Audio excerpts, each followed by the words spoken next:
Mini Matters, a miniature painting podcast. This is just a face shot, actually. You guys aren't on it. But it's the introduction to the first of our series of we look at Alfonso's work that we enjoyed growing up. And now I will introduce the other three. Hold on. There they are. It's the weirdest introduction I've ever done, and I've done weird ones. So, in fact, I will. We are looking at the Joker that you did. Okay. And the reason why I picked the Joker is because very recently, purple is my favourite colour. Yeah, and turquoise. That's the second. But that explains many things. I've literally been trying to paint a wizard purple. I think I sent it into one of the Journey's pledges. And the Journey pledge is basically where each month I send a photo of what I'm working on to Alfonso, and he tells me how to improve it and what to learn on. So to give you some context, basically, I think purple's a hard colour to paint. But importantly, it's a hard colour for me to paint with so much depth. Because you've got the highlights and you've got the lowlights. I don't know what are they called? Shadows. So genuinely, it's a slightly open-ended question. But if you can remember, how did you tackle this piece and specifically the highlights and the underneath ones?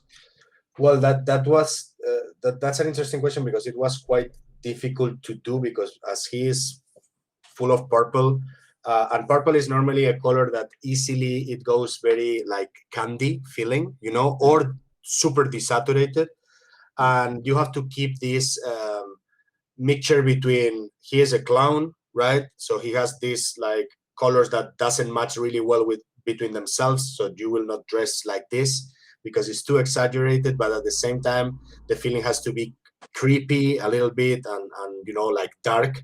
So it's a very dark character, and that's the reason why it's not an easy thing to do. Indeed, I've seen some other versions that are well painted, but maybe the mistake or the things that I liked the less, it was that the treatment of the purple was a little bit too obvious somehow, so this part was the most difficult part, and I admit that I had the help of the art director back in that time, that was Jose Caballero Delso, because the way I achieved it was with like hyperpigmented colors with heavy bodies from golden acrylic. I remember how it's called, the coat, waistcoat, Overcoat, trench coat.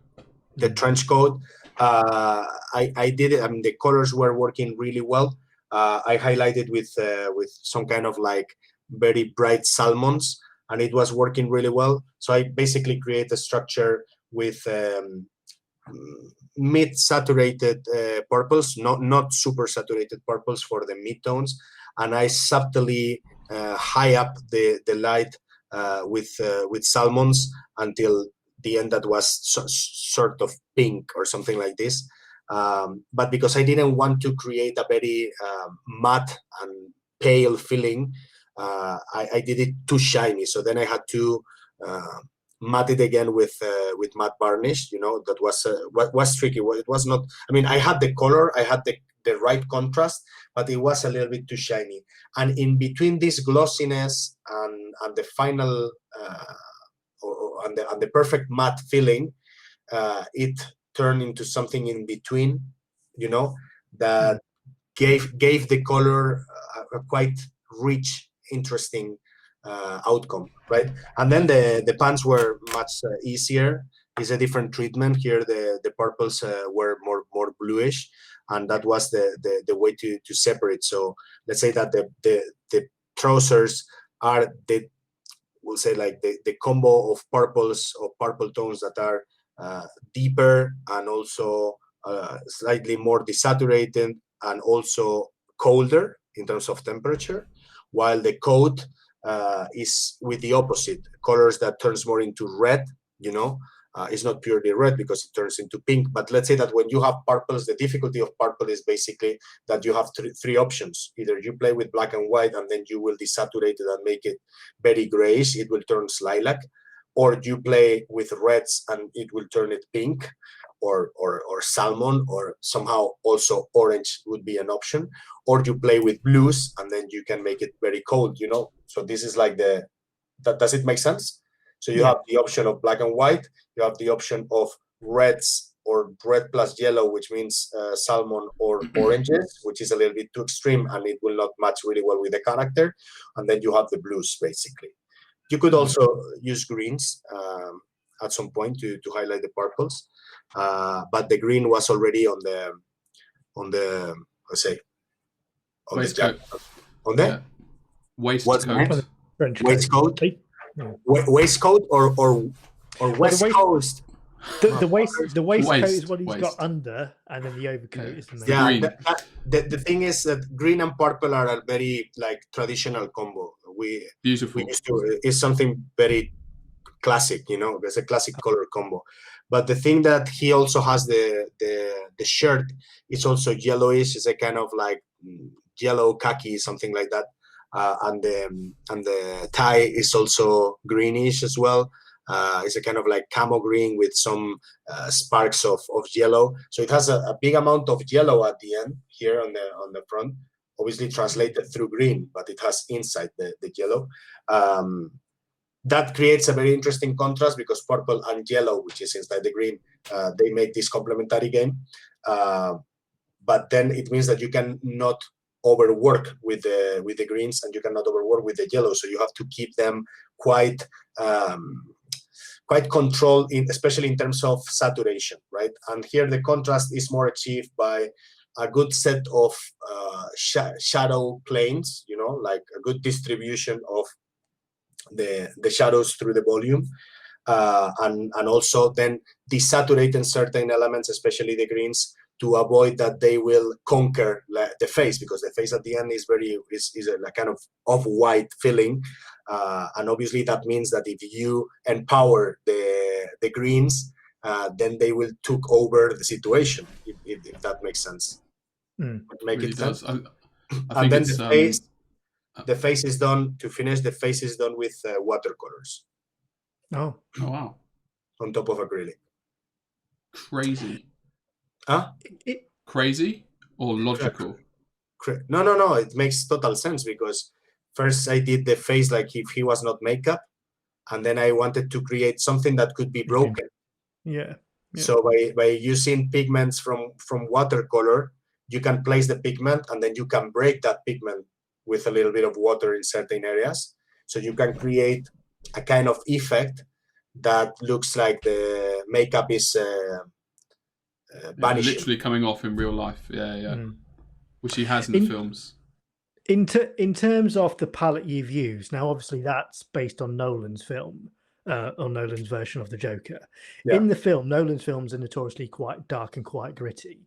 However, this Joker is still quite vibrant. You've used that saturated palette. Was that an instinctive choice, or was that a deliberate choice, bearing in mind that you were painting a box art and you wanted to grab people's attention? Well, I think it's a little bit of both, because indeed when I did Bane, for example, also from the Nolan series of movies, I was not satisfied with. I did first Joker, but then I tried to keep myself more attached to the original colors or the original mood of the iconic movies, and it didn't came out really well. You know, I'm not satisfied with the painting of Bane is by far much worse than this. It's not a special box art. I mean, it's a decent box art for that time. Now it's very basic. But also I think that when you translate an idea or a mood or a feeling to a different field, you have to readapt the feeling. This is like if you take the same custom of the movie and you dress it yourself. And you dress it yourself in your room. It will look. Have you ever seen the real dress from any series like Game of Thrones or Harry Potter or things like that? When they are out of the film, they look fake, right? The reason why they look really impressive on the movies is because everything else is treated also like filters. You know, they treat the image, because it belongs in a specific scenario, let's say, or in a specific way to observe the piece, right? While in a box art without background, and here we there's an also interesting topics that how we played with the backgrounds to enhance the topics that we were representing. The pictures that nowadays you can see are not with the official backgrounds, because due to, basically they forced me not to use the official backgrounds. They didn't allow me, so I use different backgrounds, and these backgrounds fit or match really well the idea. Indeed, there is a black green, kind of like dark sea green, a humid, very dark green background that is on Putty and Paint, for example, on the version I've shown on Putty and Paint, and this creates that ambience, enhance that ambience. So the background is also part of the whole experience, like if you were watching a cover of a comic, right? It's exactly the same. So the thing is that I have to translate. You cannot use desaturated colors and create something more realistic, because if you do that, it won't be so attractive. So it has to be in a limit that is very difficult to measure, of how far I can go with my contrast, how far I can go with my colors, and in this case, the contrasts are very limited. It's not something explosive.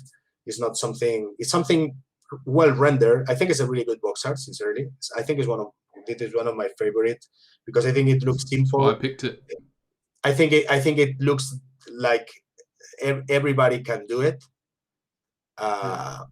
This is what I said about the Hellboy as well.